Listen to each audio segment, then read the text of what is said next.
Friends, H എല്ലിൻ്റെ പുതിയൊരു notification വന്നിട്ടുണ്ട്. അതായത് ഹിന്ദുസ്ഥാൻ എയറോനോട്ടിക്സ് ലിമിറ്റഡിൻ്റെ. അപ്പോൾ ഇതിലേക്ക് നിങ്ങൾക്ക് ITI കഴിഞ്ഞവർക്ക് അപ്ലൈ ചെയ്യാനുള്ള വേക്കൻസി ഉണ്ട്, ഡിപ്ലോമ കഴിഞ്ഞവർക്ക് അപ്ലൈ ചെയ്യാം, അതുപോലെ തന്നെ എഞ്ചിനീയറിംഗ് ഗ്രാജുവേഷൻ കഴിഞ്ഞവർക്കും ഇനി നോൺ എഞ്ചിനീയറിംഗ് ആയിട്ടുള്ള ഗ്രാജുവേഷൻ കഴിഞ്ഞവർക്കും അപ്ലൈ ചെയ്യുന്ന വേക്കൻസി ഉണ്ട്. അപ്പോൾ ഇതിലേക്ക് വിളിച്ചിരിക്കുന്നത് അപ്രന്റീസ്ഷിപ്പ് പ്രോഗ്രാമിലേക്കാണ് വിളിച്ചിരിക്കുന്നത്. അപ്പോൾ നിങ്ങൾക്ക് അപ്രന്റീസ്ഷിപ്പ് ചെയ്യാൻ താല്പര്യമുള്ള ഉദ്യോഗാർത്ഥികളാണെങ്കിൽ നിങ്ങൾ വീഡിയോ സ്കിപ്പ് ചെയ്താൽ മുഴുവനായിട്ടും കാണുക. കാരണം ഇതിലേക്ക് അപേക്ഷാ ഫീസും ഇല്ല, എക്സാമും ഇല്ല. അപ്പോൾ എങ്ങനെയാണ് ഇതിലേക്കുള്ള സെലക്ഷൻ, എങ്ങനെയാണ് അപ്ലൈ ചെയ്യേണ്ടത് തുടങ്ങിയിട്ടുള്ള കാര്യങ്ങളെല്ലാം വിശദമാക്കുന്ന ഒരു വീഡിയോ ആണ്.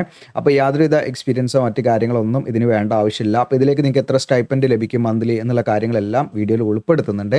അതുകൊണ്ട് നിങ്ങൾ വീഡിയോ മുഴുവനായിട്ടും കാണുക. പിന്നെ നിങ്ങൾക്ക് വീഡിയോ യൂസ്ഫുൾ ആണെന്ന് തോന്നുകയാണെങ്കിൽ നിങ്ങളുടെ കൂട്ടുകാരിലേക്ക് നിങ്ങൾ മാക്സിമം ഷെയർ ചെയ്യാവുന്നതാണ്. അതോടൊപ്പം വീഡിയോ ഇഷ്ടപ്പെട്ടാൽ ലൈക്ക് ചെയ്യാനും മറക്കണ്ട. പിന്നെ നിങ്ങളുടെ അഭിപ്രായങ്ങൾ നിങ്ങൾക്ക് കമൻ്റായിട്ടും രേഖപ്പെടുത്താം. അപ്പോൾ നേരെ നമുക്ക് എന്ത് ചെയ്യാം, ഇതിൻ്റെ ഒഫീഷ്യൽ നോട്ടിഫിക്കേഷനിൽ വരാം. അതിനു മുൻപ് നമ്മുടെ ഇത്തരത്തിലുള്ള വീഡിയോസൊക്കെ നിങ്ങൾക്ക് ലഭിക്കണമെങ്കിൽ നമ്മുടെ ചാനൽ ജസ്റ്റ് നിങ്ങൾ കയറിയിട്ട് നിങ്ങൾക്ക് സബ്സ്ക്രൈബ് ചെയ്യാവുന്നതാണ്. ബെല്ലേക്ക് എനേബിൾ ചെയ്യാൻ മറക്കണ്ട. റീസെൻ്റായി ചെയ്ത വീഡിയോസൊക്കെ നമ്മുടെ ചാനലിൽ കയറിയിട്ട് നിങ്ങൾക്ക് കാണാവുന്നതാണ്. അപ്പോൾ അത്യാവശ്യം BSF അതുപോലെ IBയിലൊക്കെ വേക്കൻസികൾ വന്ന് കിടക്കുന്നുണ്ട്. അപ്പോൾ നിങ്ങൾക്ക് അതിലേക്കൊക്കെ അതിൻ്റെയൊക്കെ ആപ്ലിക്കേഷൻ നിങ്ങൾക്ക് കൊടുക്കാൻ പറ്റും കേട്ടോ. അപ്പോൾ നേരെ നമുക്ക് എന്ത് ചെയ്യാം, 2 നോട്ടിഫിക്കേഷനാണ് ഞാൻ ഇന്ന് കാണിക്കുന്നത്. HLൻ്റെ നോട്ടിഫിക്കേഷൻ നമ്പർ 1 ഇതാണ്. ഓക്കെ, ഇത് ഈ പറയുന്ന എഞ്ചിനീയറിംഗ് ഗ്രാജുവേറ്റിനും അതുപോലെ ഡിപ്ലോമ അതുപോലെ നോൺ ടെക്നിക്കൽ ഗ്രാജുവേറ്റ് ഈ പറയുന്ന 3 കാറ്റഗറി അപ്രന്റീസ്ഷിപ്പാണ്. എന്നാൽ രണ്ടാമത്തെ ഇവിടെ കാണാൻ നിങ്ങൾക്ക് ITI ആണ് കേട്ടോ. ഇത് രണ്ടാമത്തെ നോട്ടിഫിക്കേഷനാണ്. ITI കഴിഞ്ഞവർക്കുള്ള നോട്ടിഫിക്കേഷനാണ്.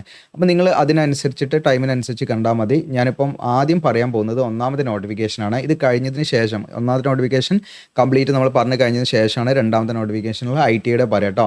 അപ്പോൾ ഈ നോട്ടിഫിക്കേഷൻ പബ്ലിഷ് ചെയ്തിരിക്കുന്നത് നിങ്ങൾക്ക് കാണാം 16/7/2025. നമുക്കിവിടെ കാണാം Hindustan aeronautics limited aircraft division Nashik ആണ്. അപ്പോൾ ഇതിൻ്റെ അഡ്വർടൈസ് നമ്പർ ഇവിടെ കാണാം നിങ്ങൾക്ക്.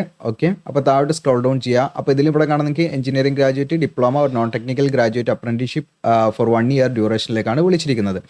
അപ്പോൾ ഇതിൽ നിങ്ങൾക്ക് ഡിസിപ്ലിൻ വൈസ് വാക്കൻസി കാര്യങ്ങളൊക്കെ ഇവിടെ കാണാം. ആദ്യം ഇവിടെ കാണാൻ നിങ്ങൾക്ക് എഞ്ചിനീയറിംഗ് ഗ്രാജുവേറ്റ് സ്റ്റൈപ്പൻഡ് ഇവിടെ കാണാൻ 9,000 രൂപ പെർ മന്ത്. ഓക്കെ, 9,000 രൂപ നമുക്ക് സ്റ്റൈപ്പൻഡ് ആയിട്ട് ലഭിക്കും കേട്ടോ എഞ്ചിനീയറിംഗ് ഗ്രാജുവേറ്റ്സിന്. അപ്പോൾ ഇതിലേക്ക് ക്വാളിഫിക്കേഷൻ എന്താണെന്ന് വെച്ചാൽ നിങ്ങൾക്ക് BE ഓർ BTech ആണ്. ഇനി BPharm ഉള്ളവർക്കും അപ്ലൈ ചെയ്യാം. അപ്പോൾ അതിൽ നിങ്ങൾക്ക് ഇതാണ് ഫാർമസിൻ്റെ വേക്കൻസി 4 വേക്കൻസി ഉണ്ട്. അതിലേക്ക് BPharm ഒക്കെ കഴിഞ്ഞവർക്കും അപ്ലൈ ചെയ്യാവുന്നതാണ്. അപ്പോൾ ഇവിടെ നിങ്ങൾക്ക് ഏതൊക്കെ ഡിസിപ്ലിൻ ആണെന്ന് വ്യക്തമായിട്ട് കൊടുത്തിട്ടുണ്ടല്ലോ. ഇവിടെ കാണാൻ നിങ്ങൾക്ക് aeronautical engineering or aerospace engineering 10 vacancy, അതുപോലെ നിങ്ങൾക്ക് computer engineering IT 10 vacancy, civil engineering 15 vacancy, then electrical engineering 18 vacancy, then electronics and telecommunication engineering or electronics and communication engineering or electronics engineering or electrical and electronics engineering. ഇതിൽ ആകെ മൊത്തം 18 vacancy. ഇതിൽ ഏതെങ്കിലും ഒരു discipline കേട്ടോ. ഇനി mechanical എഞ്ചിനീയറിംഗിൽ 45 vacancy, then production ആണെങ്കിൽ അതിൽ 8 വേക്കൻസി, ദെൻ കെമിക്കൽ എഞ്ചിനീയറിംഗ് ആണെങ്കിൽ 2 വേക്കൻസി. ഇങ്ങനെ ആകെ മൊത്തം 130 വേക്കൻസി. പിന്നെ ഫാർമസി BPharm കഴിഞ്ഞവർക്ക് അതിലേക്ക് അപ്ലൈ ചെയ്യുന്ന വേക്കൻസി 4 വേക്കൻസി ഉണ്ട്. അങ്ങനെ 4 വർഷം ഡ്യൂറേഷനുള്ള BE ഓർ BTech കഴിഞ്ഞ ഉദ്യോഗാർത്ഥികൾക്ക് എന്ത് ചെയ്യാം, ഈ പറയുന്ന അതായത് എഞ്ചിനീയറിംഗ് ഡിസിപ്ലിനിലേക്ക് അപ്ലൈ ചെയ്യാവുന്നതാണ്. ഇനി അടുത്തത് ഡിപ്ലോമ നിങ്ങൾക്കൂടെ കാണാം. ഡിപ്ലോമ അപ്രന്റീസ്ഷിപ്പാണ്. അതിലേക്ക് നിങ്ങൾക്കൂടെ കാണാൻ പറ്റും ഡിപ്ലോമ കഴിഞ്ഞവർക്കുള്ള അപ്രന്റീസ്ഷിപ്പാണ്. സ്റ്റൈപ്പൻഡ് 8,000 പെർ മന്താണ് നിങ്ങൾക്ക് ലഭിക്കുക. ഓക്കെ, അതിന് ഇത് ഡിസിപ്ലിൻ വൈസ് വാക്കൻസി ഇവിടെ കൊടുത്തിട്ടുണ്ട്. ഇവിടെ കാണാൻ നിങ്ങൾക്ക് aeronautical engineering, aerospace engineering 2 vacancy, civil engineering 6 vacancy, then computer engineering or IT information technology 5 vacancy, electrical engineering 12 vacancy, electronics and telecommunication engineering അതല്ലെങ്കിൽ ഇലക്ട്രോണിക്സ് ആൻഡ് കമ്മ്യൂണിക്കേഷൻ എഞ്ചിനീയറിംഗ് അതല്ലെങ്കിൽ electronics engineering അല്ലെങ്കിൽ electrical and electronics engineering 12 vacancy. ഇതിൽ ഏതെങ്കിലും ഒരു discipline കേട്ടോ. Mechanical എഞ്ചിനീയറിംഗിൽ 20, then medical lab technician അതിന് വേറെ തന്നെയാണ് കേട്ടോ. അത് ഞാൻ പറഞ്ഞുതരാം. അപ്പോൾ ഇതിന് ഈ പറയുന്ന ഇത്രയും നിങ്ങൾക്കൂടെ കാണാം 10 മുതൽ 15 വരെ ഈ പറഞ്ഞിരിക്കുന്ന അതായത് എഞ്ചിനീയറിംഗ് ഡിസിപ്ലിനിൽ 3 ഇയർ ഡ്യൂറേഷനുള്ള ഡിപ്ലോമ നിങ്ങൾ കഴിഞ്ഞിട്ടുണ്ടെങ്കിൽ നിങ്ങൾക്ക് എന്ത് ചെയ്യാം, ഇതിലേക്ക് അപ്ലൈ ചെയ്യാൻ പറ്റും. ഇനി ഇവിടെ 16ാമത്തെ മെഡിക്കൽ ലാബ് ടെക്നീഷ്യനാണ് DMLT 3 വേക്കൻസി അതിലുള്ളത്. അതിലേക്ക് നിങ്ങൾക്ക് അറ്റ്ലീസ്റ്റ് ഒരു മിനിമം 1 ഇയർ ഡ്യൂറേഷനുള്ള ഗവൺമെൻറ് അപ്രൂവ്ഡ് ഡിപ്ലോമ ചെയ്തിരിക്കുക എന്നുള്ളതാണ്. ഓക്കെ, അതായത് ഈ പറയുന്ന മെഡിക്കൽ ലാബ് ടെക്നീഷ്യനുമായി ബന്ധപ്പെട്ട് 1 ഇയർ ഡ്യൂറേഷനുള്ള അറ്റ്ലീസ്റ്റ് മിനിമം 1 ഇയർ ഡ്യൂറേഷൻ ആയിരിക്കണം എന്നുള്ളൂ. മിനിമം 1 ഇയർ ഡ്യൂറേഷനുള്ള ഡിപ്ലോമ കഴിഞ്ഞ ഉദ്യോഗാർത്ഥികളാണെങ്കിൽ അവർക്ക് എന്ത് ചെയ്യാം, അതിലേക്ക് അപ്ലൈ ചെയ്യാം കേട്ടോ. ഗവൺമെൻറ് അംഗീകൃതമായുള്ള ഡിപ്ലോമ ആയിരിക്കണം. അങ്ങനെ 60 വേക്കൻസി ആ ഡിപ്ലോമയിൽ ഉണ്ട് എന്നുള്ളതാണ്. ഇനി അടുത്തത് non technical graduate stipend 9,000 per month നിങ്ങൾക്ക് ലഭിക്കും കേട്ടോ. ഇതിലേക്ക് നിങ്ങൾക്ക് BA 50 വേക്കൻസി ഉണ്ട്. BA കഴിഞ്ഞ BA എന്ന് പറഞ്ഞാൽ നിങ്ങൾക്ക് BA ഹിസ്റ്ററിയോ BA എക്കണോമിക്സോ BA ഇംഗ്ലീഷോ അതായത് നിങ്ങൾക്ക് സബ്ജക്റ്റ് ഒരു മാറ്റർ അല്ല. അതായത് നിങ്ങൾക്ക് ജസ്റ്റ് ബാച്ചിലർ ഓഫ് ആർട്സ് നിങ്ങൾ ജസ്റ്റ് BA കഴിഞ്ഞവരാണെങ്കിൽ 50 വേക്കൻസി നിങ്ങൾക്ക് ഇതിലേക്ക് അപ്ലൈ ചെയ്യാൻ പറ്റും. ഇനി BCom കഴിഞ്ഞവരാണെങ്കിൽ 15 വേക്കൻസിയാണ്. ഇനി അതുപോലെ തന്നെ നിങ്ങൾക്ക് BSc ബാച്ചിലർ ഓഫ് സയൻസ് കഴിഞ്ഞവരാണെങ്കിൽ അതിൽ സബ്ജക്റ്റോടെ പറയുന്നുണ്ട് ഫിസിക്സ് അല്ലെങ്കിൽ കെമിസ്ട്രിയോ അതല്ലെങ്കിൽ മാത്സോ അതല്ലെങ്കിൽ സ്റ്റാറ്റിസ്റ്റിക്സോ ഇതിലേതെങ്കിലും ആയിരിക്കണം കേട്ടോ. അപ്പോൾ ബാച്ചുലർ ഓഫ് സയൻസ് ആണ് നിങ്ങൾ എടുത്തെങ്കിൽ നിങ്ങൾ ഒന്നെങ്കിൽ ഫിസിക്സ് അതല്ലെങ്കിൽ കെമിസ്ട്രി അതല്ലെങ്കിൽ മാത്സ് അതല്ലെങ്കിൽ സ്റ്റാറ്റിസ്റ്റിക്സ് ഇതിലേതെങ്കിലും ഒന്നായിരിക്കണം എന്നുള്ളതാണ് കേട്ടോ സ്പെഷ്യലൈസ് ചെയ്തിരിക്കുന്നത്. അതിൽ 15 വേക്കൻസി. ഇനി BBA കഴിഞ്ഞവർക്ക് 3 വേക്കൻസി ഉണ്ട്. പിന്നെ ഹോട്ടൽ മാനേജ്മെൻറ്റ് കഴിഞ്ഞവർക്ക് അതിൽ ഗ്രാജുവേഷൻ കഴിഞ്ഞവർക്ക് 2 വേക്കൻസി ഉണ്ട്. പിന്നെ അതുപോലെ നഴ്സിംഗ് അസിസ്റ്റൻറ്റ് BSc നഴ്സിംഗ് കഴിഞ്ഞവർക്ക് 3 വേക്കൻസി. ഓക്കെ, ഇങ്ങനെ 88 വേക്കൻസി അതിലുണ്ട് നമുക്ക് ഈ നോൺ ടെക്നിക്കൽ ഗ്രാജുവേറ്റ് അല്ലെങ്കിൽ നോൺ എഞ്ചിനീയറിംഗ് ഗ്രാജുവേറ്റ് ആയിട്ടുള്ള ഈ കാറ്റഗറി കേട്ടോ. നോൺ ടെക്നിക്കൽ ഗ്രാജുവേറ്റ് അപ്രന്റീഷിപ്പിലേക്ക് 88 വേക്കൻസിയാണ്. ഇതിൽ നിങ്ങൾക്ക് നിങ്ങളുടെ കോഴ്സ് ഒന്നെങ്കിൽ 3 വർഷം ഡ്യൂറേഷനുള്ളതായിരിക്കണം മിനിമം, അതല്ലെങ്കിൽ 4 വർഷം ഡ്യൂറേഷനുള്ള ഡിഗ്രി ആയിരിക്കണം കേട്ടോ, അല്ലെങ്കിൽ 3 or 4 ആണ്. ഓക്കെ, ഇനി ഇതിൻ്റെ പാസിംഗ് ക്രൈറ്റീരിയ പ്രത്യേകം ശ്രദ്ധിക്കേണ്ടതായിട്ടുണ്ട്. അപ്പോൾ നമുക്ക് ഈ അപ്രന്റീഷിപ്പ് എന്നൊക്കെ പറഞ്ഞാൽ നമുക്ക് എപ്പോഴും ചെയ്യാൻ പറ്റുന്ന ഒരു സംഭവമല്ല. അപ്പോൾ അത് ഞാൻ അധിക വീഡിയോയിലും പറയലുണ്ട്. ഇതിനൊക്കെ ഒരു ലിമിറ്റ് ഉണ്ട് കേട്ടോ നമുക്ക് ചെയ്യുന്നതിന്. ഇവിടെ ഏജ് ലിമിറ്റോ കാര്യങ്ങളൊന്നുമില്ല. ഇവിടെ ഒറ്റ കണ്ടീഷനേ ഉള്ളൂ, നിങ്ങൾ പാസ് ഔട്ട് ആയ വർഷം 2021 22 23 24 25 ഈ പറഞ്ഞിരിക്കുന്ന ഇവിടെ മെൻഷൻ ചെയ്തിരിക്കുന്ന ഈ ഏതെങ്കിലും ഒരു ഡേറ്റിൽ നിങ്ങൾ പാസ് ഔട്ട് ആയത്, അത് ഏതെങ്കിലും ഒരു ഇയറിൽ നിങ്ങൾ പാസ് ഔട്ട് ആണെങ്കിൽ നിങ്ങൾക്ക് എന്ത് ചെയ്യാം, ഇതിലേക്ക് അപ്ലൈ ചെയ്യാം. അതല്ല നിങ്ങൾ പാസ്സായിരിക്കുന്ന ഡേറ്റ് 2020 നിങ്ങൾക്ക് ഇതിലേക്ക് അപ്ലൈ ചെയ്യാൻ പറ്റില്ല. അപ്പോൾ നിങ്ങൾ 2021 നിങ്ങളുടെ കോഴ്സ് കഴിഞ്ഞവരാണെങ്കിൽ അപ്ലൈ ചെയ്യാം, 2022 കോഴ്സ് കഴിഞ്ഞവരാണെങ്കിൽ അപ്ലൈ ചെയ്യാം, 2023 പാസ്സായവർക്കാണെങ്കിൽ 2024 25 ഇത്രയും വർഷം, ഈ വർഷത്തിൽ ഏതെങ്കിലും ഒരു വർഷം, ഓക്കെ, അതായത് 2020 മുതൽ 25 വരെ കാലയളവിൽ നിങ്ങളുടെ കോഴ്സ് കംപ്ലീറ്റ് ചെയ്തവരാണെങ്കിൽ നിങ്ങൾക്ക് എന്ത് ചെയ്യാം, ഇതിലേക്ക് അപ്ലൈ ചെയ്യാം. ഇനി 2019 നിങ്ങൾ കോഴ്സ് കംപ്ലീറ്റ് ചെയ്തവരാണെങ്കിൽ അപ്ലൈ ചെയ്യാൻ പറ്റില്ല. ഇനി 2020 എന്താണ് നിങ്ങൾ പാസ് ഔട്ട് ആയ വിദ്യാർത്ഥികളാണെങ്കിൽ അല്ലെങ്കിൽ നിങ്ങൾ കോഴ്സ് കംപ്ലീറ്റ് ചെയ്തവരാണെങ്കിൽ ഇതിലേക്ക് അപ്ലൈ ചെയ്യാൻ പറ്റില്ല. അപ്പോൾ നിങ്ങളുടെ ആ ഒരു നമ്മുടെ ആ ഒരു കോഴ്സ് നമ്മൾ കംപ്ലീറ്റ് ചെയ്ത്, അതായത് നമ്മുടെ റിസൾട്ടൊക്കെ വന്ന് നമ്മൾ പാസ്സായ ആ ഇയർ എന്തായിരിക്കണം, ഈ പറയുന്ന ഏതെങ്കിലും വർഷമായിരിക്കണം കേട്ടോ. അതുപോലെ റിസൾട്ട് വെയിറ്റ് ചെയ്യുന്നവർക്കോ എക്സാം എഴുതി കാത്തു നിൽക്കുന്നവർക്കൊന്നും ഇതിലേക്ക് അപ്ലൈ ചെയ്യാൻ എലിജിബിൾ അല്ല, പ്രത്യേകം ശ്രദ്ധിക്കുക. ഇനി നിങ്ങൾ ഓൾറെഡി അപ്രന്റീഷിപ്പ് മുൻപ് ചെയ്ത് കഴിഞ്ഞവരോ ചെയ്തുകൊണ്ടിരിക്കുന്നവരോ അങ്ങനെയുള്ള ഉദ്യോഗാർത്ഥികളാണെങ്കിലും നിങ്ങൾക്ക് എന്ത് ചെയ്യാം, ഇതിലേക്ക് അപ്ലൈ ചെയ്യാൻ നിങ്ങൾ എലിജിബിൾ അല്ല കേട്ടോ. പിന്നെ അതോടൊപ്പം തന്നെ നമ്മൾ ഇതിലേക്ക് അപ്ലൈ ചെയ്യുമ്പോൾ നമുക്ക് ഇതിൽ നാറ്റ്സിൽ രജിസ്റ്റർ ചെയ്യണം കേട്ടോ. NATS എന്ന് പറയും, നാറ്റ്സ്. അതിൻ്റെ ലിങ്കൊക്കെ ഞാൻ തരാം. ഓക്കെ, നാറ്റ്സിൽ നമ്മൾ രജിസ്റ്റർ ചെയ്യണം. അപ്പോൾ നാറ്റ്സിൽ രജിസ്റ്റർ ചെയ്യാന്ന് പറഞ്ഞാൽ നമുക്ക് നമ്മുടെ ഒരു പ്രൊഫൈൽ അതിൽ നമ്മൾ ക്രിയേറ്റ് ചെയ്യണം, നമ്മുടെ എഡ്യൂക്കേഷൻ ക്വാളിഫിക്കേഷൻ മറ്റു എല്ലാ ഡീറ്റെയിൽസും നമ്മുടെ പേഴ്സണൽ ഡീറ്റെയിൽസ് കാര്യങ്ങളൊക്കെ അതിൽ നമ്മൾ രജിസ്റ്റർ ചെയ്യണം. ഓക്കെ, അപ്പോൾ അത് ഗവൺമെൻറ് സൈറ്റാണ്. അപ്പോൾ നാറ്റ്സിൽ രജിസ്റ്റർ ചെയ്താൽ നിങ്ങൾക്ക് എന്ത് കിട്ടും, ഒരു രജിസ്ട്രേഷൻ നമ്പർ കിട്ടും. ആ രജിസ്ട്രേഷൻ നമ്പർ ഉപയോഗിച്ചിട്ടാണ് നമ്മൾ ഇതിൻ്റെ ഒരു ഗൂഗിൾ ഫോം ഉണ്ട്, ആ ഗൂഗിൾ ഫോം ഫില്ല് ചെയ്തിട്ടാണ് നമ്മൾ ഇതിലേക്ക് അപ്ലൈ ചെയ്യേണ്ടത്. അതിൻ്റെ കാര്യങ്ങൾ ഞാൻ കറക്റ്റ് ഓർഡറിൽ തന്നെ പറഞ്ഞുതരാം. അപ്പോൾ ആ ഗൂഗിൾ ഫോമിൽ നിങ്ങൾ രജിസ്ട്രേഷൻ നമ്പർ കൊടുത്തിട്ടില്ലെങ്കിൽ, അതായത് നാറ്റ്സിൽ രജിസ്റ്റർ ചെയ്തതിൻ്റെ രജിസ്ട്രേഷൻ നമ്പർ നമ്മൾ കൊടുത്തിട്ടില്ലെങ്കിൽ നമ്മുടെ അപേക്ഷ റിജക്റ്റ് ആയി പോകും. ഓക്കെ, അത് പ്രത്യേകം ശ്രദ്ധിക്കണം കേട്ടോ. അപ്പോൾ അതിൻ്റെ സ്റ്റെപ്പ് 1 സ്റ്റെപ്പ് 2 എന്നൊക്കെ പറഞ്ഞിട്ട് ഞാനൊന്ന് സോർട്ട് ചെയ്ത് പറഞ്ഞു തരട്ടെ കറക്റ്റ് ലാസ്റ്റ്. ഇനി ഇതിൽ അടുത്തായിട്ട് നമുക്ക് ഇമ്പോർട്ടൻസ് ആയിട്ടുള്ള കാര്യങ്ങൾ എന്താണെന്ന് വെച്ചാൽ എങ്ങനെയാണ് അപ്ലൈ ചെയ്യേണ്ടതെന്ന് അവിടെ തന്നെ കൊടുത്തിട്ടുണ്ട്. സ്റ്റെപ്പ് 1 നിങ്ങൾക്ക് ഇവിടെ കാണാൻ പറ്റും. സ്റ്റെപ്പ് 1 നമ്മൾ എന്താ ചെയ്യേണ്ടത്, ഇതാണ് സൈറ്റിൻ്റെ അഡ്രസ്സ് ഇതാ. ഓക്കെ, നാറ്റ്സ് ജസ്റ്റ് നമ്മൾ ഗൂഗിളിൽ അടിച്ചാൽ മതി, നാറ്റ്സ് എന്ന് അടിച്ചാൽ നിങ്ങൾക്ക് നാറ്റ്സ് 2 എന്ന് കാണും. ഓക്കെ, ഞാനത് ജസ്റ്റ് ഇവിടുന്ന് ഓപ്പൺ ആക്കാൻ, ജസ്റ്റ് നമുക്ക് ഈ PDF തന്നെ ഓപ്പൺ ആക്കാം. ഓക്കെ, ഇതാണ് നാറ്റ്സ് 2, നിങ്ങൾക്കൂടെ സ്ക്രീനിൽ കാണാം, ലോഡായി വരുന്നുണ്ട്. ഞാനിത് എഡിറ്റ് ചെയ്യുന്നില്ല, നമ്മുടെ കറക്റ്റ് എന്താണോ പറയുന്നത് നിങ്ങളിലേക്ക് അങ്ങനെ തന്നെ വരും കേട്ടോ. അപ്പോൾ അതാണ് ഈ ടൈമിംഗ് ഒക്കെ അവിടെ കാണിക്കും. അപ്പോൾ ഇവിടെ നിങ്ങൾക്ക് കാണാം correct national apprenticeship training scheme NATS 2 എന്ന് ഇവിടെ ഉണ്ടാവും. അതിൻ്റെ ഒരു നിങ്ങൾക്ക് ഇവിടെ കാണാം, ലോഗോ കാണാം, അത് നോക്കാം. ഇവിടെ വന്നിട്ട് നിങ്ങൾ ചെയ്യേണ്ടത് എന്താണെന്ന് വെച്ചാൽ ഇവിടെ സ്റ്റുഡൻറ്റ് എന്നുള്ള ഭാഗമുണ്ട്, അത് ക്ലിക്ക് ചെയ്യാം. സ്റ്റുഡൻറ്റ് എന്നുള്ള ക്ലിക്ക് ചെയ്യുമ്പോൾ നിങ്ങൾക്ക് ഇവിടെ ജനറൽ സ്റ്റുഡൻസ്, അതുപോലെ നിങ്ങൾക്ക് സാൻഡ്വിച്ച്, അതുപോലെ അങ്ങനെയുള്ള കുറച്ച് വേറെ ക്രൈറ്റീരിയ ആണ്. അപ്പോൾ നിങ്ങൾ എന്ത് ചെയ്യുക, ജനറൽ സ്റ്റുഡൻറ്റ് എന്നുള്ള ആണെങ്കിൽ അത് ക്ലിക്ക് ചെയ്യാം. നമ്മുടെ കോഴ്സ് ഏതാണോ അതിനനുസരിച്ചിട്ടാണ്. പിന്നെ അതുപോലെ തന്നെ സ്റ്റുഡൻറ്റ് രജിസ്ട്രേഷൻ ഇവിടെ കാണാം, നിങ്ങൾക്കത് ക്ലിക്ക് ചെയ്താൽ കേട്ടോ. ഞാനൊന്നുകൂടെ കാണിക്കാം. ഓക്കെ, ഇതിൻ്റെ ഹോം ജസ്റ്റ് അത് ലോഡാകുന്നതിന് പ്രശ്നം. സ്റ്റുഡൻറ്റ് എന്നുള്ള ക്ലിക്ക് ചെയ്യുന്നു നമ്മൾ, അതിലിതാ ജനറൽ സ്റ്റുഡൻറ്റ് എന്നുള്ള ക്ലിക്ക് ചെയ്യാം. അതിനുശേഷം സ്റ്റുഡൻറ്റ് രജിസ്ട്രേഷൻ എന്നുള്ളതാണ്. ഇപ്പോൾ ഓൾറെഡി നിങ്ങളിതിൽ രജിസ്റ്റർ ചെയ്ത് കഴിഞ്ഞിട്ടുണ്ടെങ്കിൽ നിങ്ങൾക്ക് എന്തെങ്കിലും അപ്ഡേഷൻ ഉണ്ടെങ്കിൽ അത് ചെയ്താൽ മതി. അതല്ല നിങ്ങൾക്ക് ആദ്യമായിട്ട് നിങ്ങൾ രജിസ്റ്റർ ചെയ്യണം, അതുവരെ നിങ്ങൾ രജിസ്റ്റർ ചെയ്തിട്ടില്ലെങ്കിൽ എന്ത് ചെയ്യണം, ഇവിടെ ഫസ്റ്റ് സ്റ്റെപ്പ് നിങ്ങൾ സ്റ്റുഡൻറ്റ് രജിസ്ട്രേഷൻ എന്നുള്ളത് ക്ലിക്ക് ചെയ്യുക. ഇതിൻ്റെ വീഡിയോസ് ഒരുപാട് യൂട്യൂബിൽ ഉണ്ടാവും കേട്ടോ, നാറ്റ്സിൽ എങ്ങനെ രജിസ്റ്റർ ചെയ്യേണ്ടതെന്നുള്ളത്. അപ്പോൾ ഇത്രയും ഡോക്യുമെൻറ്റ്സ് കാര്യങ്ങളൊക്കെ നിങ്ങളുടെ കയ്യിൽ വേണം. ഇതൊക്കെ യെസ് എന്ന് കൊടുക്കുക. അതിനുശേഷം നമ്മുടെ മൊബൈൽ ഇമെയിൽ ID ഒക്കെ വെച്ച് നമ്മൾ OTP ഒക്കെ വെച്ച് വെരിഫൈ ചെയ്ത് അങ്ങനെ നമ്മൾ പോകണം.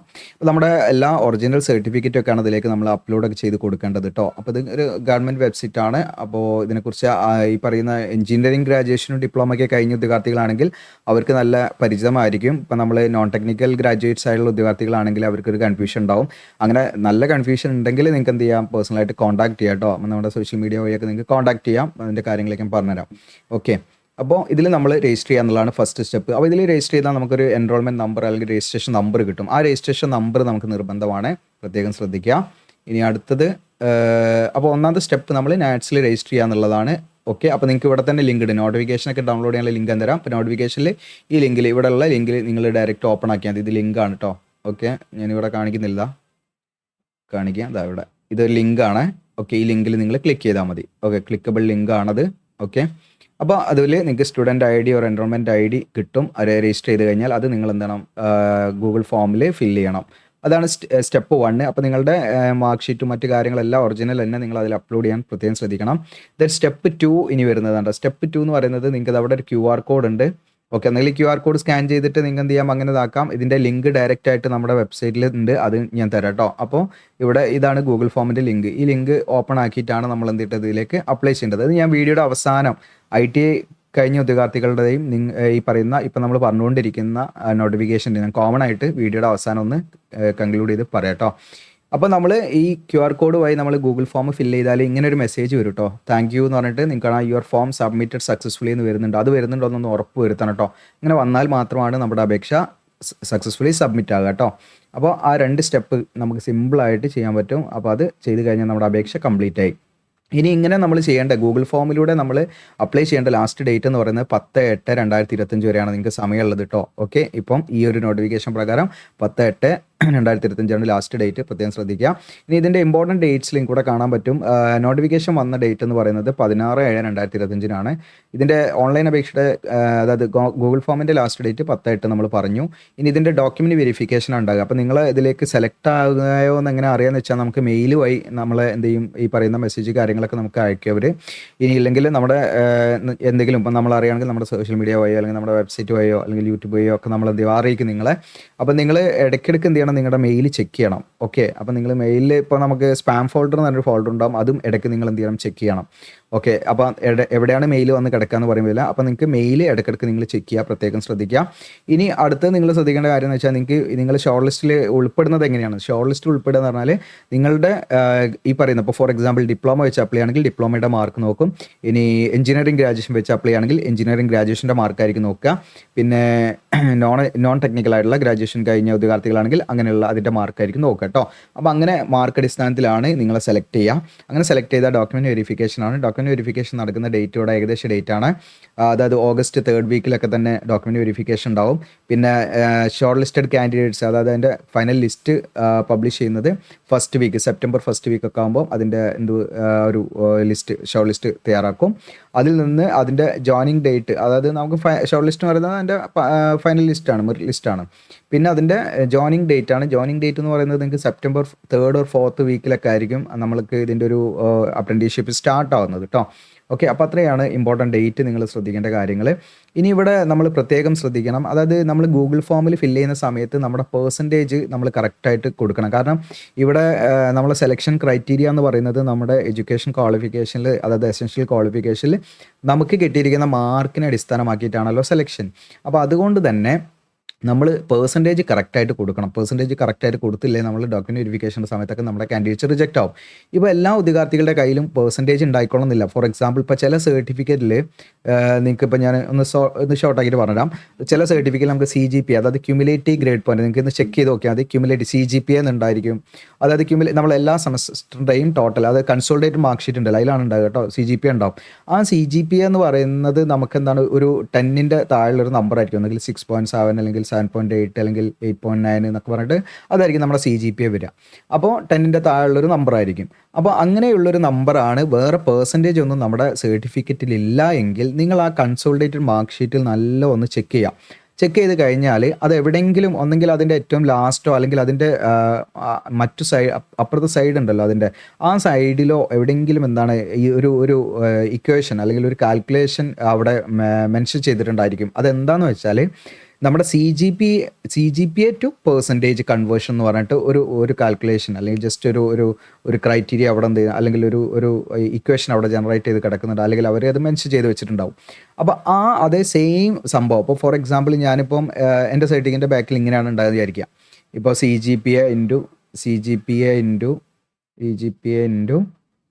ഓക്കെ ഇവിടെ 9.5 ഓക്കെ, അല്ലെങ്കിൽ 10 ഇങ്ങനെയൊക്കെയാണ് ഉണ്ടായിരിക്കുക. അപ്പോൾ അതെങ്ങനെയാണോ നിങ്ങളുടെ സർട്ടിഫിക്കറ്റിൽ എത്രയാണോ കൊടുത്തിരിക്കുന്നത്, അതായത് CGPA ഇൻറ്റു എത്ര നമ്പറാണോ കൊടുത്തിരിക്കുന്നത് ആ നമ്പർ കൊണ്ട് നമ്മൾ എന്ത് ചെയ്യുക, അത് മൾട്ടിപ്ലൈ ചെയ്യുക. അപ്പോൾ നമുക്ക് CGPA 6.7 ആണ് നമ്മുടെ സർട്ടിഫിക്കറ്റിൽ കിടക്കുന്നത്, ഇൻറ്റു നിങ്ങൾക്ക് ആ ഇക്വേഷനിൽ പറഞ്ഞ നമ്പർ ഉണ്ടല്ലോ, അവിടെ 9.5 ആണെങ്കിൽ 9.5 കൊണ്ട് എന്ത് ചെയ്യുക, മൾട്ടിപ്ലൈ ചെയ്താൽ നമ്മുടെ പെർസെൻറ്റേജ് കിട്ടും. ആ പെർസെൻറ്റേജ് ആണ് നിങ്ങൾ ഗൂഗിൾ ഫോമിൽ കൊടുക്കേണ്ടത് ഫില്ല് ചെയ്യുന്ന സമയത്ത്. ഓക്കെ, അത് അല്ലാതെ നമ്മൾ വെറുതെ ഗസ് ചെയ്തിട്ട് എന്താണ് 6.7 എന്ന് പറയുമ്പോൾ അത് 67% നമ്മൾ വെറുതെ അങ്ങനെ അസ്യൂം ചെയ്ത് കൊടുക്കാൻ പാടില്ല. അതിന് കറക്റ്റായിട്ടുള്ള മാനദണ്ഡം വേണം എന്ന് പ്രത്യേകം ശ്രദ്ധിക്കുക. ഇനി അതോടൊപ്പം തന്നെ നിങ്ങൾ ശ്രദ്ധിക്കേണ്ട മറ്റൊരു കാര്യം, ഇപ്പോൾ എല്ലാ ഉദ്യോഗാർത്ഥികളുടെ സർട്ടിഫിക്കറ്റിലും എന്തുണ്ടായിക്കൊള്ളുന്നില്ല, CGPA കൺവേർട്ട് ചെയ്യുന്ന ആ ഒരു ഫോർമുല ഉണ്ടായിക്കൊള്ളുന്ന യാതൊരു നിർബന്ധവുമില്ല. അപ്പോൾ അങ്ങനെ ഇല്ലാത്ത അവസരങ്ങളിൽ ഇവിടെ പ്രത്യേകമായിട്ട് പറയുന്നുണ്ട്, നിങ്ങൾക്ക് ഇവിടെ കാണാൻ പറ്റും, if not available on mark sheet or certificate conversion has to be certified by the college principal on letter head. നമ്മുടെ കോളേജ് പ്രിൻസിപ്പൾ, നമ്മൾ പഠിച്ച കോളേജ് ഉണ്ടല്ലോ, കോളേജ് പ്രിൻസിപ്പളിന് അവിടുത്തെ കോളേജിൻ്റെ ലെറ്റർ ഹെഡിൽ നമ്മൾ എന്ത് ചെയ്യണം, ഇന്നതാണ് നമ്മളുടെ പെർസെൻറ്റേജ് എന്ന്, നമ്മളെ പെർസെൻറ്റേജ് ഇങ്ങനെയാണ് വരിക എന്ന് നമ്മളത് സർട്ടിഫൈ ചെയ്ത് വാങ്ങണം. അത് ഡോക്യുമെൻറ്റ് വെരിഫിക്കേഷൻ്റെ സമയത്ത് നിങ്ങൾ ആ സർട്ടിഫൈ ചെയ്ത് വാങ്ങിയ ആ ലെറ്റർ ഹെഡും കൊണ്ടുപോകണം. ഇനി അതല്ല, ലെറ്റർ ഹെഡിൻ്റെ ആവശ്യമില്ല, അതായത് പ്രിൻസിപ്പളെ ഈ പറയുന്ന ലെറ്റർ ഹെഡിൻ്റെ ആവശ്യമില്ല, എങ്ങനെയാണ് നമ്മുടെ സർട്ടിഫിക്കറ്റിൽ CGPA കൺവേർഷൻ ഫോർമുല ഉണ്ടെങ്കിൽ, ഇനി അതല്ല യൂണിവേഴ്സിറ്റിയുടെ വെബ്സൈറ്റിൽ എന്താണ് അങ്ങനെ ഒരു CGPA കൺവേർഷൻ ഓർഡറോ അല്ലെങ്കിൽ ഫോർമുല അല്ലെങ്കിൽ എന്തെങ്കിലും ഉണ്ടെങ്കിൽ അതും നമുക്ക് എന്താണ് പ്രൂഫായിട്ട് ഉപയോഗിക്കാം. പിന്നെ എല്ലാം നമ്മൾ യൂണിവേഴ്സിറ്റി ഡയറക്റ്റ് പോയിട്ട് നമുക്ക് എന്ത് ചെയ്യാം, അവിടുന്ന് അങ്ങനെ സർട്ടിഫൈ ചെയ്ത് അങ്ങനെയും വാങ്ങാവുന്നതാണ്. കൂടുതൽ ഡൗട്ടോ കാര്യങ്ങളുടെ തീർച്ചയായിട്ടും കമൻറ്റായിട്ടൊക്കെ ചോദിക്കാം. ഇപ്പോൾ ഞാൻ പറഞ്ഞാൽ ഇതിങ്ങനെ നമുക്ക് ഡ്യൂറേഷൻ കൂടി പോകും, ചില ആളുകൾക്ക് അത് ഒരു പ്രയാസം ഉണ്ടാകും, അതുകൊണ്ടാണ്. ഇനി അടുത്തൊരു കാര്യം ഇവിടെ പറയുന്നത്, നിങ്ങൾ ഈ പറയുന്ന നാറ്റ്സിൽ രജിസ്റ്റർ ചെയ്യണമെന്ന് ഞാൻ പറഞ്ഞല്ലോ, ഫസ്റ്റ് സ്റ്റെപ്പ്. അപ്പോൾ നാറ്റ്സിൽ രജിസ്റ്റർ ചെയ്യുന്ന സമയത്ത് നിങ്ങൾ ശ്രദ്ധിക്കേണ്ട കാര്യം എന്ന് വെച്ചാൽ, ഇപ്പോൾ ഇതിൻ്റെ ഒരു സ്റ്റൈപ്പൻഡ് 50% ഗവൺമെൻറ് ആണ് തരിക. അത് DBT എന്ന് പറയും. അതായത് DBT എന്ന് പറയുന്നത് ഡയറക്റ്റ് എന്താണ് ബെനിഫിഷ്യൽ ട്രാൻസ്ഫർ അങ്ങനെ എന്താണ് വരിക കേട്ടോ, എനിക്ക് ഓർമ്മ ശരിയാണെങ്കിൽ. ഓക്കെ, അപ്പോൾ ഡയറക്റ്റ് ബെനിഫിറ്റ് ട്രാൻസ്ഫർ എന്നാണ് തോന്നുന്നു കേട്ടോ വരിക. അപ്പോൾ അത് നമുക്ക് ആ രീതിയിൽ നമുക്ക് ഡയറക്റ്റ് നമ്മുടെ അക്കൗണ്ടിലേക്ക് കയറണമെങ്കിൽ നമ്മൾ പ്രത്യേകം ശ്രദ്ധിക്കേണ്ടത് നമ്മുടെ ആധാർ സീഡഡ് അക്കൗണ്ട് ആയിരിക്കണം എന്നുള്ളതാണ്. ആധാർ സീഡഡ് എന്ന് പറഞ്ഞാൽ നമ്മുടെ ബാങ്ക് അക്കൗണ്ട് ആധാറായിട്ട് ലിങ്ക് ഉള്ള അക്കൗണ്ട് ആയിരിക്കണം. അപ്പോൾ ആധാർ സീഡഡ് ആണോ എന്നൊക്കെ നിങ്ങൾക്ക് ആധാറിൻ്റെ ഇതിൽ പോർട്ടലിൽ കയറിയാൽ നിങ്ങൾക്ക് ചെക്ക് ചെയ്യാൻ പറ്റും, നിങ്ങളുടെ ആധാർ സീഡഡ് ബാങ്ക് അക്കൗണ്ട് ആണോ, ഏത് അക്കൗണ്ടായിട്ടാണ് ആധാർ സീഡ് ചെയ്ത് ലിങ്ക് ചെയ്ത് കിടക്കുന്നതെന്നൊക്കെ നമുക്കത് ചെക്ക് ചെയ്യാൻ പറ്റും. ഇനി അതെല്ലാം നിങ്ങൾക്ക് ആധാർ ഇതുവരെ നിങ്ങൾ ലിങ്ക് ചെയ്തിട്ടില്ലെങ്കിൽ നിങ്ങളുടെ ഏതാണോ ബ്രാഞ്ച് അവിടെ നിങ്ങൾ പോയിട്ട് അന്വേഷിച്ചാൽ നിങ്ങൾക്ക് അവരതിനനുസരിച്ച് ചെയ്തു തരും. ഓക്കെ, അപ്പോൾ ഇവിടെ 50% നമ്മുടെ ഈ DBT വഴി നമ്മുടെ ഗവൺമെൻറ്റും 50% സ്റ്റൈപ്പൻഡ് നമുക്ക് ലഭിക്കുന്നത് HAL ആണ്. അപ്പോൾ ഇവിടെ പ്രത്യേകം ശ്രദ്ധിക്കേണ്ടത്, ഒന്ന് ആധാർ സീഡഡ് ബാങ്ക് അക്കൗണ്ട് ആയിരിക്കണം, പിന്നെ HAL SBI സേവിങ് ബാങ്കിലേക്കാണ് അവർ പരിഗണിക്കുകയുള്ളൂ. അപ്പോൾ SBI സേവിങ് അക്കൗണ്ട് നിങ്ങൾ എടുക്കാത്തവരുണ്ടെങ്കിൽ വേറെ അക്കൗണ്ട് ഇതിലേക്ക് ഇവർ സജസ്റ്റ് ചെയ്യുന്നില്ല കേട്ടോ. അപ്പോൾ ഇവിടെ പ്രത്യേകമായിട്ട് പറയുന്നുണ്ട്, SBI സേവിങ് അക്കൗണ്ട് ആണ് നമ്മൾ നാറ്റ്സ് 2 പോർട്ടലിൽ നമ്മൾ രജിസ്റ്റർ ചെയ്യുമ്പം നമ്മൾ കൊടുക്കേണ്ടത് കേട്ടോ. അപ്പോൾ അത് SBI ഇല്ലാത്തവർ SBI എടുക്കുന്നത് നല്ലതാണ്. ഓക്കെ, ഇനി അടുത്തത് നമുക്കിതിൻ്റെ ഇമെയിൽ ഇതാ അവിടെ പ്രത്യേകമായിട്ട് പറയണം കേട്ടോ. ഇമെയിൽ ഇടയ്ക്കിടയ്ക്ക് റെഗുലർലി നിങ്ങൾ എന്ത് ചെയ്യണം, ചെക്ക് ചെയ്യണം. ഓക്കെ, ഇടയ്ക്കിടയ്ക്ക് ചെക്ക് ചെയ്യണം. അതുപോലെ തന്നെ യാതൊരുവിധ അപേക്ഷാ ഫീസോ രജിസ്ട്രേഷൻ ഫീസോ എവിടെയും ഇതിനില്ല എന്ന് പ്രത്യേകം ശ്രദ്ധിക്കുക. ഇനി ഇതിൽ കൂടുതൽ നിങ്ങൾക്ക് ഈ നോട്ടിഫിക്കേഷൻ നിങ്ങൾക്ക് വായിച്ച് നോക്കാം. ഇതിൽ കൂടുതൽ ഡൗട്ടോ കാര്യങ്ങളുണ്ടെങ്കിൽ നിങ്ങൾക്ക് കോൺടാക്ട് ചെയ്യാനുള്ള നമ്പർ ഇവിടെ കൊടുത്തിട്ടുണ്ട്, നിങ്ങൾക്ക് വിളിച്ച് അന്വേഷിക്കാവുന്നതാണ് കേട്ടോ. അപ്പോൾ ഇത്രയാണ് ഇത്. പിന്നെ ഫ്രീക്വൻ്റ്ലി ആസ്ക്ഡ് ക്വസ്റ്റ്യൻസ് ആണ്. നിങ്ങൾക്ക് എന്തെങ്കിലും ഡൗട്ട് ഉണ്ടെങ്കിൽ അവിടെ അങ്ങനെ കുറച്ച് ഡൗട്ടുകളും അതിൻ്റെ ആൻസറുകളും ഒക്കെ ഉണ്ടാവും. അപ്പോൾ നിങ്ങൾക്ക് എന്തെങ്കിലും ഉണ്ടെങ്കിൽ അങ്ങനെ ജസ്റ്റ് ക്ലിയർ ചെയ്യാൻ പറ്റും. ഓക്കെ, അപ്പോൾ ഒന്നാമത്തെ നോട്ടിഫിക്കേഷൻ കഴിഞ്ഞു. ഈ നോട്ടിഫിക്കേഷൻ്റെ അപ്ലൈ ചെയ്യേണ്ട കാര്യങ്ങളെല്ലാം നമ്മൾ വീഡിയോയുടെ അവസാനം ഒന്ന് ബ്രീഫ് ചെയ്യുന്നുണ്ട്. അപ്പോൾ അതുകൊണ്ട് നിങ്ങൾ ആ ഭാഗം കൂടെ ഒന്ന് കാണാം കേട്ടോ. ഇനി രണ്ടാമത്തെ നോട്ടിഫിക്കേഷൻ ഇതാണ്, നിങ്ങൾക്കിവിടെ കാണാം. 16/7 വന്നിരിക്കുന്നത്. IT അപ്രന്റീസ്ഷിപ്പ് ഫോർ 1 year ആണ് ഡ്യൂറേഷൻ വരുന്നത്. അപ്പോൾ ഇതിൽ നിങ്ങൾക്കിവിടെ കാണാം 2 year ഡ്യൂറേഷനുള്ള ITI ഉണ്ട്, അതുപോലെ 1 year ഡ്യൂറേഷനുള്ള ITI ട്രേഡും ഉണ്ട്. അപ്പോൾ 2 year ഡ്യൂറേഷനുള്ള ITI ട്രേഡിൽ ഫിറ്ററിൽ 128 വേക്കൻസി, ടൂൾ ആൻഡ് ഡൈയിൽ തന്നെ ജിഗ് ആൻഡ് ഫിക്സർ ഉണ്ട്, ഇതിൽ നിങ്ങൾക്ക് 4 vacancy. Then tool and die മേക്കറിൽ നിങ്ങൾക്കിവിടെ കാണാൻ ഡൈ മോൾഡ് ഉണ്ട്, ഇതിൽ 4 വേക്കൻസി. പിന്നെ അതുപോലെ turner 20 vacancy, then machinist 17 vacancy, machinist grinder 7 vacancy, electrician 27 vacancy, electronics mechanic 6 vacancy, പിന്നെ നിങ്ങൾക്കിവിടെ ഡ്രാഫ്റ്റ്മാൻ മെക്കാനിക്കിൽ 4 vacancy, mechanic motor vehicle 5, then R&D 4 vacancy, painter 7 vacancy, നിങ്ങൾക്ക് ഓപ്പറേറ്റർ അഡ്വാൻസ്ഡ് മെഷീൻ ടൂളാണ് 3 വേക്കൻസി. ഇതിലേക്ക് നിങ്ങൾക്ക് അപ്ലൈ ചെയ്യാൻ അതത് ട്രേഡിലൂടെ പറഞ്ഞിരിക്കുന്ന അതത് ട്രേഡുകളിൽ നിങ്ങൾക്ക് 2 വർഷം ഡ്യൂറേഷനുള്ള ITI ആണ്. അത് NCVT ആണെങ്കിലും പറ്റും, SCVT ആണെങ്കിലും പറ്റും. ഏത് കൗൺസിലാണെങ്കിലും സ്റ്റേറ്റ് ഓർ നാഷണൽ ഏതാണെങ്കിലും പറ്റും കേട്ടോ. ഓക്കെ. ഇനി അടുത്തത് ITI 1 ഇയർ ഡ്യൂറേഷൻ ഉള്ളതാണെങ്കിൽ നിങ്ങൾക്ക് 7700 ആയിരിക്കും കേട്ടോ സ്റ്റൈപ്പൻഡ്. 2 ഇയർ ആണെങ്കിൽ സ്റ്റൈപ്പൻഡ് 8,850 രൂപ സ്റ്റൈപ്പൻഡായിട്ട് ലഭിക്കും കേട്ടോ. 1 ഇയർ ആണെങ്കിൽ 7,700 രൂപയായിരിക്കും സ്റ്റൈപ്പൻഡായിട്ട് ലഭിക്കുക. 1 ഇയർ ഡ്യൂറേഷനുള്ള ITI ആണ് നിങ്ങൾ കഴിഞ്ഞതെങ്കിൽ നിങ്ങൾക്കുള്ള ട്രേഡുകളാണ് carpenter 4 vacancy, sheet metal worker 6 vacancy, then COPA 50 vacancy ഉണ്ട്, then welder gas and electric 10 vacancy, stenographer English 3 vacancy, then food production general 1 vacancy, അങ്ങനെ 310 വേക്കൻസി ടോട്ടൽ. അപ്പോൾ ഇതിലേക്ക് നിങ്ങൾക്ക് 1 വർഷം ഡ്യൂറേഷനുള്ള ഈ പറഞ്ഞിരിക്കുന്ന അതത് ട്രേഡിൽ ITI കഴിഞ്ഞവർക്ക് അപ്ലൈ ചെയ്യാം. എന്നാൽ മുകളിൽ ഈ പറഞ്ഞിരിക്കുന്നതിൽ 2 വർഷം ഡ്യൂറേഷനുള്ള അതത് ട്രേഡുകളിൽ ITI കഴിഞ്ഞിരിക്കണം കേട്ടോ. ഓക്കെ. അപ്പോൾ അങ്ങനെയുള്ളവർക്കാണ് ഇതിലേക്ക് അപ്ലൈ ചെയ്യാൻ പറ്റുക. ഇനി ഓൾറെഡി നിങ്ങൾ അപ്രന്റീഷിപ്പ് ചെയ്ത് കഴിഞ്ഞവരോ ചെയ്തുകൊണ്ടിരിക്കുന്നവരോ അങ്ങനെയുള്ളവർക്കൊന്നും ഇതിലേക്ക് അപ്ലൈ ചെയ്യാൻ പറ്റില്ല, അവർ എലിജിബിൾ അല്ല, പ്രത്യേകം ശ്രദ്ധിക്കുക. അതുപോലെ തന്നെ നേരത്തെ പറഞ്ഞ പോലെ നേരത്തെ ഡിപ്ലോമ അതുപോലെ എഞ്ചിനീയറിംഗ് ഗ്രാജുവേറ്റ്സ് അല്ലെങ്കിൽ അങ്ങനെയുള്ള ഉദ്യോഗാർത്ഥികൾ NATS അപ്ലൈ ചെയ്യേണ്ടിയിരുന്നത്. എന്നാൽ ഇവർ ITI കഴിഞ്ഞവരാണെങ്കിൽ NAPSലാണ്, NAPS ആണ്. ജസ്റ്റ് ഓപ്പൺ ആക്കി തരാം. NAPS ITI കഴിഞ്ഞവർക്ക് എല്ലാവർക്കും അതിനെക്കുറിച്ച് ഫെമിലിയർ ആയിരിക്കും. NAPS വെബ്സൈറ്റ് കാണുമ്പോൾ തന്നെ നിങ്ങൾക്ക് അറിയാത്തവരുണ്ടാവില്ല എന്നുള്ളതാണ് മനസ്സിലാക്കുന്നത്. അപ്പോൾ NAPSൽ രജിസ്റ്റർ ചെയ്യണം. അപ്പോൾ പേജ് ലോഡിംഗ് ആണ്. NAPSൽ നമ്മൾ രജിസ്റ്റർ ചെയ്യണം കേട്ടോ. ITI കഴിഞ്ഞ ഉദ്യോഗാർത്ഥികൾ NAPSലാണ് രജിസ്റ്റർ ചെയ്യേണ്ടത്. നേരത്തെ നമ്മൾ NATSൽ രജിസ്റ്റർ ചെയ്യുമെന്ന് പറഞ്ഞല്ലോ. അപ്പോൾ അവർ ഈ പറയുന്ന NATSലാണെങ്കിൽ നിങ്ങൾ NAPSലാണ് രജിസ്റ്റർ ചെയ്യേണ്ടത്. പേജ് ലോഡാവുന്നില്ല. ഓക്കെ, പേജ് ലോഡാവട്ടെ, നമുക്ക് ഇടക്കിടക്കട്ടെ ലോഡാകുമ്പം പറയാം. ഓക്കെ. അപ്പോൾ ഇവിടെ ഈ പറയുന്ന ITI കഴിഞ്ഞ വിദ്യാർത്ഥികൾ എന്ത് ചെയ്യണം, NATSൽ രജിസ്റ്റർ ചെയ്ത് കഴിഞ്ഞാൽ അവർക്ക് രജിസ്ട്രേഷൻ നമ്പർ കിട്ടും. ആ രജിസ്ട്രേഷൻ നമ്പർ എന്ത് ചെയ്യണം, നമ്മൾ ഗൂഗിൾ ഫോം ഉണ്ടതിനും ഗൂഗിൾ ഫോമിൽ ഫില്ല് ചെയ്യുന്ന സമയത്ത് ആ രജിസ്ട്രേഷൻ നമ്പർ കൊടുക്കണം. അങ്ങനെ കൊടുത്തിട്ടാണ് നമ്മൾ ഫില്ല് ചെയ്യേണ്ടത്. ഈ രജിസ്ട്രേഷൻ നമ്പർ കൊടുത്തിട്ടില്ലെങ്കിൽ നമ്മുടെ അപേക്ഷ റിജക്റ്റ് ആയി പോകും, പ്രത്യേകം ശ്രദ്ധിക്കുക കേട്ടോ. പിന്നെ റിസർവേഷന് കാര്യങ്ങളൊക്കെ ഉണ്ടായി കിട്ടും നിങ്ങൾക്ക്. അപ്പം നമ്മൾ സെൻട്രലിൻ്റെ പർപ്പസിന് തരാക്കി കാറ്റഗറി സർട്ടിഫിക്കറ്റ് ഒക്കെ നമ്മളെ കയ്യിൽ വേണം എന്നുള്ളതാണ്. ഇനി എങ്ങനെയാണ് അപ്ലൈ ചെയ്യുന്നത് വെച്ചാൽ സ്റ്റെപ്പ് 1 NATSൽ രജിസ്റ്റർ ചെയ്യുക എന്നുള്ളതാണ്. NATSലെ പ്രൊഫൈൽ നമ്മൾ 100% ആക്കണം, പ്രത്യേകം ശ്രദ്ധിക്കുക. അപ്പം നമ്മുടെ ഓപ്പൺ ആയി വന്നതാണ്. ഇതാണ് NATS കേട്ടോ. അപ്പോൾ NATSൻ്റെ പോർട്ടലിൽ നമ്മൾ കയറിയിട്ട് ഇവിടെ കാണാൻ നിങ്ങൾക്ക് ലോഗിൻ ഒരു രജിസ്റ്റർ എന്ന് റൈറ്റ് സൈഡിൽ കാണാം. ഇവിടെ കാൻഡിഡേറ്റ്സ് എന്നുള്ളത് സെലക്ട് ചെയ്യാം. ഓക്കെ. പേജ് ലോഡ് ഔട്ടോ. ഇപ്പോൾ സൈറ്റ് കുറച്ച് ബിസിയാണ്, അതുകൊണ്ടാണ് ലോഡിങ് ടൈം. ഓക്കെ, ലോഡാകട്ടെ. അപ്പോൾ നമ്മൾ ഫസ്റ്റ് സ്റ്റെപ്പ് NAPSൽ രജിസ്റ്റർ ചെയ്യുക എന്നുള്ളതാണ്. NAPS ആണ്. അപ്പോൾ അതിൻ്റെ ലിങ്കൊക്കെ ഇവിടെ തന്നെ ഉണ്ട്. നോട്ടിഫിക്കേഷൻ ലിങ്ക് ജസ്റ്റ് ക്ലിക്ക് ചെയ്താൽ അതിൽ നിങ്ങൾ ജസ്റ്റ് ഗൂഗിളിൽ NAPS എന്ന് അടിച്ചു കൊടുത്താൽ മതി. അപ്പോൾ നമ്മൾ അതിൽ ലോഗിൻ രജിസ്റ്റർ എന്നുള്ളതിൽ ക്ലിക്ക് ചെയ്യുമ്പോൾ നിങ്ങൾക്ക് ഇവിടെ കാണാം കാൻഡിഡേറ്റ് ലോഗിൻ രജിസ്റ്റർ എന്നുള്ളതിൽ വരും. അപ്പോൾ ഇവിടെ കാണാൻ ലോഗിൻ ആസ് കാൻഡിഡേറ്റ്സ് ആണ് ബൈ ഡിഫോൾട്ട് ആയിട്ട് വരുന്നത്. അവിടെ രജിസ്റ്റർ ആസ് കാൻഡിഡേറ്റ്സ് എന്നുള്ളത് സെലക്ട് ചെയ്യുക. നിങ്ങൾ ഓൾറെഡി രജിസ്റ്റർ ചെയ്തിട്ടുണ്ടെങ്കിൽ വീണ്ടും നിങ്ങൾ എന്ത് ചെയ്യേണ്ട ആവശ്യമില്ല, രജിസ്റ്റർ ചെയ്യേണ്ട ആവശ്യമില്ല കേട്ടോ. നിങ്ങൾ എന്തെങ്കിലും അപ്ഡേറ്റ് ചെയ്യാനുണ്ടെങ്കിൽ നിങ്ങളുടെ ബാങ്ക് അക്കൗണ്ട് ഡീറ്റെയിൽസോ എന്തെങ്കിലുമൊക്കെ അപ്ഡേറ്റ് ചെയ്യാനുണ്ടെങ്കിൽ അതനുസരിച്ച് ചെയ്താൽ മതി, വീണ്ടും രജിസ്റ്റർ ചെയ്യേണ്ട ആവശ്യമില്ല. എന്നിട്ട് ഇവിടെ ITI സ്റ്റുഡൻറ്റ് എന്നുള്ള ക്ലിക്ക് ചെയ്യുക, നിങ്ങളുടെ ITIയുടെ റോൾ നമ്പർ അടിച്ചു കൊടുക്കുക. അങ്ങനെ എന്ത് ചെയ്യുക, നിങ്ങളുടെ ഡാറ്റ ഒക്കെ ഇതിലേക്ക് ഫെച്ച് ആവും. ബാക്കിയൊക്കെ കാര്യങ്ങൾ നിങ്ങൾ എന്ത് ചെയ്യുക, പ്രോപ്പറായിട്ട് ചെയ്യുക. അപ്പോൾ എല്ലാ സർട്ടിഫിക്കറ്റും നിങ്ങൾ ഒറിജിനൽ എന്ത് ചെയ്യണം, അതിലേക്ക് അപ്ലോഡ് ചെയ്യണം. എല്ലാ ഡോക്യുമെൻറ്റ്സും കേട്ടോ. ആവശ്യമുള്ള ഒന്നിൻ്റെയും സ്ക്രീൻഷോട്ടോ ഫോട്ടോ കോപ്പി ഒന്നും പറ്റില്ല, പ്രത്യേകം ശ്രദ്ധിക്കുക. അപ്പോൾ ഇനി ഇൻ കേസ് ഇപ്പോൾ ITI കാൻഡിഡേറ്റ്സ് നിങ്ങൾ പാസ്സായിട്ടുണ്ട്, പക്ഷേ നിങ്ങളുടെ ഫൈനൽ ഇയർ റിസൾട്ട് കോപ്പി നിങ്ങൾക്ക് കിട്ടിയിട്ടില്ല എന്ന് വിചാരിക്കുക. അപ്പോൾ അങ്ങനെയാണെങ്കിൽ നിങ്ങൾക്ക് ഓൺലൈനിൽ ഈ പറയുന്ന NAPSൽ അതിൻ്റെ കംപ്ലീറ്റ് പ്രൊഫൈൽ 100% ആക്കാൻ നമുക്ക് പറ്റില്ല. അപ്പോൾ അങ്ങനെ ആവുന്ന സമയത്ത് നമുക്ക് ആ രജിസ്ട്രേഷൻ നമ്പർ ജനറേറ്റ് ചെയ്യാൻ പറ്റില്ലല്ലോ. അപ്പോൾ അത്തരം സന്ദർഭത്തിൽ നിങ്ങൾക്ക് ആ രജിസ്ട്രേഷൻ നമ്പർ ഇല്ലാതെയും എന്ത് ചെയ്യാം, നിങ്ങൾക്ക് ഈ പറയുന്ന ഗൂഗിൾ ഫോം ഫില്ല് ചെയ്യാം.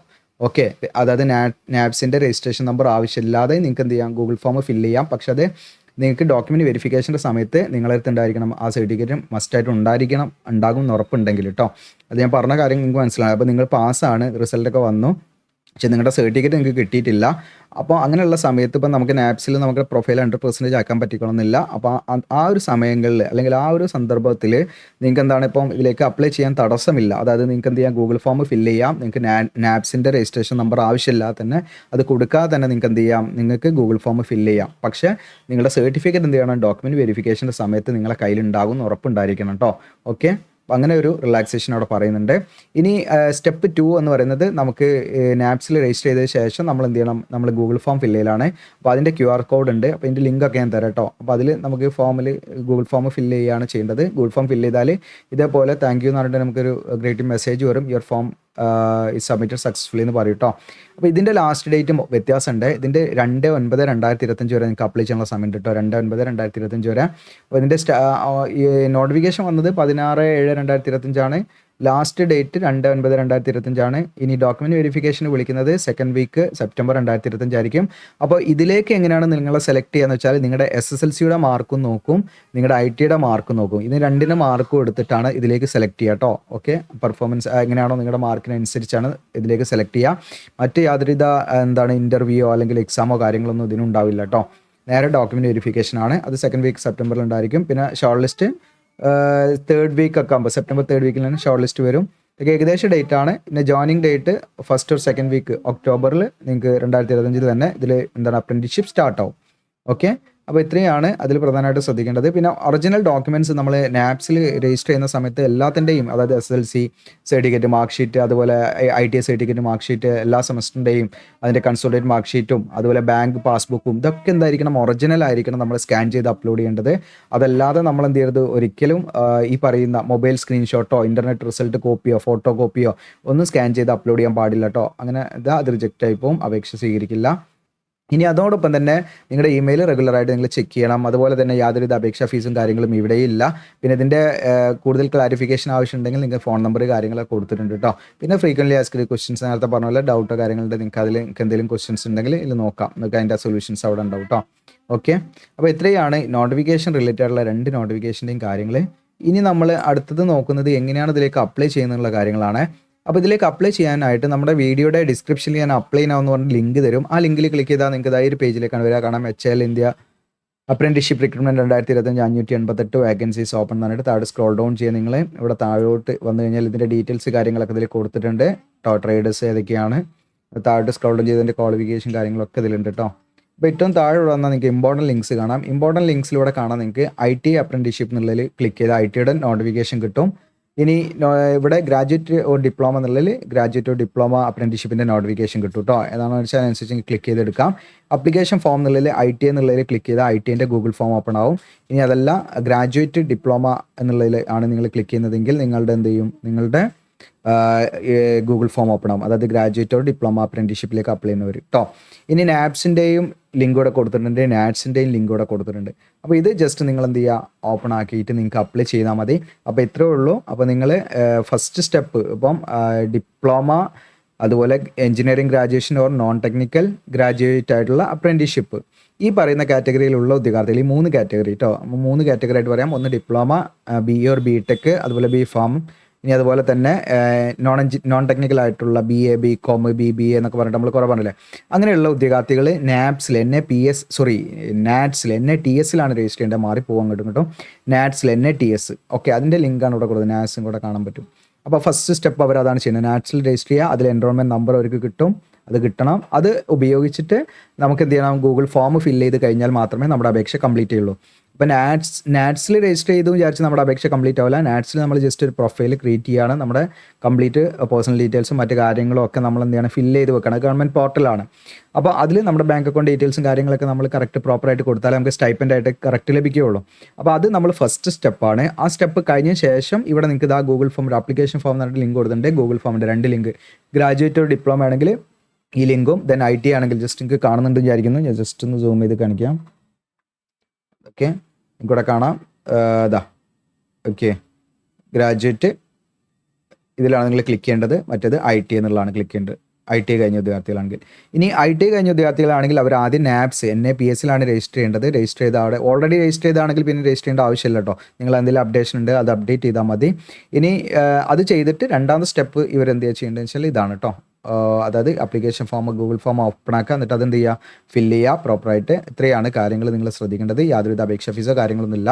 അപ്പോൾ നിങ്ങൾക്ക് എന്തെങ്കിലും ഡൗട്ടോ കാര്യങ്ങളുണ്ട് തീർച്ചയായിട്ടും നിങ്ങൾ കമൻറ്റായിട്ട് രേഖപ്പെടുത്തുക. അപ്പോൾ ഇത്തരം വീഡിയോസൊക്കെ നിങ്ങൾക്ക് യൂസ്ഫുൾ ആണെന്നെങ്കിൽ നിങ്ങൾ തീർച്ചയായിട്ടും അതായത് അപ്രൻറ്റീഷിപ്പ് കാര്യങ്ങളൊക്കെ നിങ്ങൾക്ക് യൂസ്ഫുൾ ആണെന്നെങ്കിൽ തീർച്ചയായിട്ടും നിങ്ങൾ കമൻറ്റായിട്ട് രേഖപ്പെടുത്തുക. ഇനിയും നമ്മൾ കൂടുതൽ വീഡിയോസ് കാര്യങ്ങളൊക്കെ ഉൾപ്പെടുത്തും. അത് മാത്രമല്ല നമ്മളിപ്പോൾ ജോലി ഇപ്പോൾ എന്താ പറയുക നമ്മൾ അപ്രൻറ്റീഷിപ്പ് എന്ന് ശരിക്കും നിങ്ങൾക്ക് ഇപ്പോൾ ജോലി പോലെ തന്നെ നമുക്കൊരു ജോലിയിലേക്ക് കയറാനുള്ള ശരിക്കുള്ളൊരു എന്താണ് ഒരു അവസരം അപ്രൻറ്റീഷിപ്പ് ഒരുപാട് സൃഷ്ടിക്കുന്നുണ്ട് എന്നുള്ളതാണ് മനസ്സിലാക്കുന്നത്. കാരണം പല നോട്ടിഫിക്കേഷനിലും അപ്രൻറ്റീഷിപ്പ് എസെൻഷ്യൽ ക്വാളിഫിക്കേഷനായിട്ടൊക്കെ ചോദിക്കുന്നുണ്ട്. പിന്നെ അപ്രൻറ്റീഷിപ്പ് ഒരു എക്സ്പീരിയൻസ് സർട്ടിഫിക്കറ്റ് ആയിട്ട് യൂസ് ചെയ്യാം. അങ്ങനെ കുറേ ബെനിഫിറ്റ് ഇതിൻ്റെ കൊണ്ട്. പിന്നെ നിങ്ങൾക്ക് നിങ്ങളുടെ സ്കില്ലൊക്കെ നല്ല രീതിയിൽ എന്ത് ചെയ്യാണ് നല്ല ഡെവലപ്മെൻറ്റ്സ് നിങ്ങൾക്ക് ഉണ്ടാക്കാൻ പറ്റും. നല്ല നിങ്ങളുടെ സ്കില്ലൊക്കെ നല്ല ബൂസ്റ്റ് ചെയ്യാൻ പറ്റും. ഓക്കെ, നമുക്ക് നല്ല പ്രാക്ടിക്കൽ നോളജ് ഉണ്ടാക്കാൻ പറ്റും. നല്ല ഒരു ഇൻഡസ്ട്രി നമുക്ക് കിട്ടും. അതായത് ഫ്രഷേഴ്സിനൊക്കെ കിട്ടുന്ന ഒരു വലിയൊരു അവസരമാണ്. ഗവൺമെൻറ് നമുക്ക് തരുന്ന വലിയൊരു സപ്പോർട്ടാണ് ഈ അപ്രൻറ്റീഷിപ്പ് എന്ന് പറയുന്നത്. അപ്പോൾ അത് നമ്മളൊരു ചെറിയ കാര്യമായിട്ട് ഒരിക്കലും കാണരുത്. സ്റ്റൈപ്പൻഡ് എത്രയേ ഉള്ളൂ. സ്റ്റൈപ്പൻഡ് എന്ന് പറഞ്ഞാൽ നമുക്ക് ഗവൺമെൻറ് തരുന്ന ശരിക്കും എന്താണ് നമുക്കൊരു സ്കോളർഷിപ്പൊക്കെ പോലെ തന്നെയാണ്. അതായത് നമുക്കൊരു ഫണ്ട് ഗവൺമെൻറ് നമുക്ക് ഇങ്ങോട്ട് തരികയാണ്. കമ്പനി 50% തരുള്ളൂ, ബാക്കി 50% ഗവൺമെൻറ്റാണ് തരുന്നത്. അപ്പോൾ നല്ലൊരു ഹ്യൂമൻ റിസോഴ്സ് ഡെവലപ്മെൻറ്റ് നടക്കാൻ വേണ്ടിയിട്ടാണ് ഇങ്ങനെയൊക്കെ ചെയ്യുന്നത്. അപ്പോൾ എല്ലാവരും അപ്രൻറ്റീഷിപ്പ് ചെയ്യണമെന്നുള്ളതാണ് എൻ്റെ ഒരു കാര്യം. കാരണം പിന്നീട് എപ്പോഴും നമുക്ക് ചെയ്യാൻ പറ്റുന്ന ഒരു കാര്യം എന്നല്ല അപ്രൻറ്റീഷിപ്പ്. അപ്പോൾ അതിനൊക്കെ ഒരു ലിമിറ്റഡ് ആയിട്ടുള്ള ടൈം ഉണ്ട്. അതിൽ തന്നെ നമ്മൾ ചെയ്ത് തീർക്കണം. കുറേ വർഷം കഴിഞ്ഞിട്ട് അപ്രൻറ്റീഷിപ്പ് ചെയ്യാൻ പറ്റില്ല. അപ്പോൾ ഇത്തരം വീഡിയോസ് യൂസ്ഫുൾ ആണെങ്കിൽ നിങ്ങൾ കമൻറ്റ് ചെയ്യാനും ഷെയർ ചെയ്യാനും ഒന്നും മറക്കണ്ട. Thank you.